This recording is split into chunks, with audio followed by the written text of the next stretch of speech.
សួស្តីបងប្អូនទាំងគ្នាសម្រាប់បងអ្នកធ្វើការដែលក៏អត់សូវមានពេលដែលអាចមកមើលឡានផ្ទាល់បានណាឥឡូវនេះយើងមាន option សំខាន់មែនទែនគឺយើងអាចទៅតេស្ត drive ដល់ទីតាំងបងហ្មងមានថាបងអាចឲ្យយើងទៅតេស្ត drive ដល់ផ្ទះបងក៏បានដល់កន្លែងធ្វើការបងក៏បានដែរបើសិនជាបងអត់សូវមានពេលទៅណេ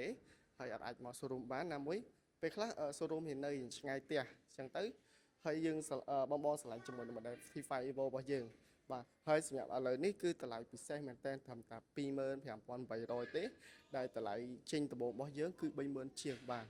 អ្នកដែលទិញឥឡូវគឺតម្លៃល្អមែនតើហើយសំខាន់គឺបានការ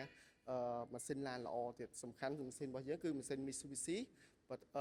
លិតរបស់ប្រទេសជប៉ុនបាទហើយការធានាយើងធានាទៅលើគ្រឿងបន្លាស់5ឆ្នាំបងប្អូនអរគុណធានាម៉ាស៊ីនរហូតហើយធានាគ្រឿងបន្លាស់5ឆ្នាំទៀតអញ្ចឹងតកតងមួយព័ត៌មានលម្អិតអីបងប្អូនអាចឆាតចូល page ឬក៏ចុច link Telegram ខាងលើដែលខ្ញុំដាក់ link នៅខាងលើបងគ្រាន់ចុច link ហ្នឹងទៅបងចូល Telegram ខ្ញុំអូតូមកបាទ